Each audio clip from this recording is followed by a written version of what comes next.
So now blanket complete, all ready to do an edge. So I'm not sure if I'll do an edge like the one you see here on the previous one I did, which is a nice one, but we shall see. So taking your corner, and we'll start right in the corner.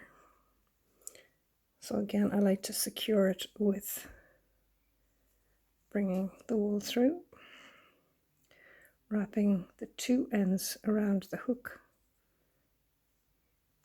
That secures that tightly. Let's pull down on that and do one more crochet stitch, and now I'm starting off with a double crochet in the corner.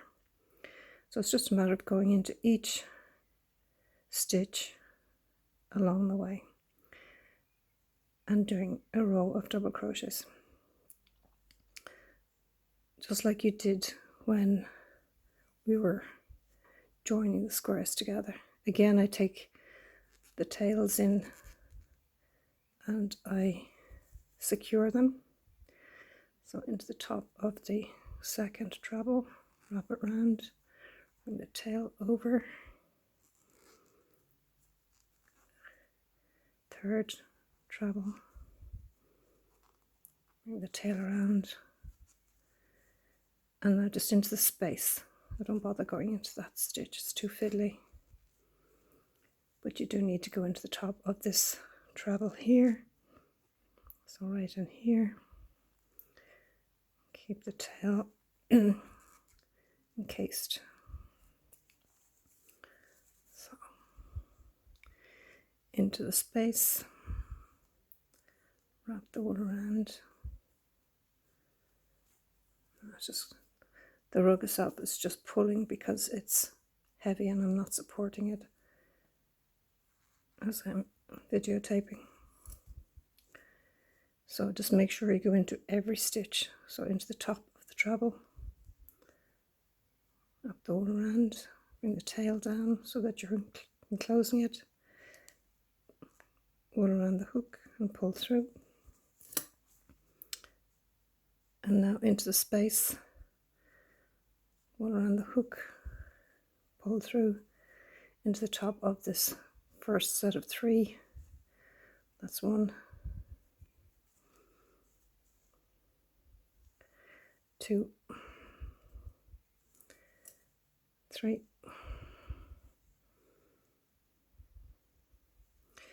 and the last one is into the space. Now this is where I bring the joining together. I actually go into this chain here, which is the double where I had actually put the joining. So I go in there, wrap the wool around and finish off, and that secures the stitching to the edges. And then you start again into the space, wrap the wool around, and into every chain on each square, and I go all the way around. But this one here is just, as you can see, brings it nicely together, brings that double crochet edge, and that over time sits nice and flat, just like the one you see here. The one you're looking at now is about 6 years old. It's still quite pretty looking. So go all the way around doing your 3 double crochets in the corner.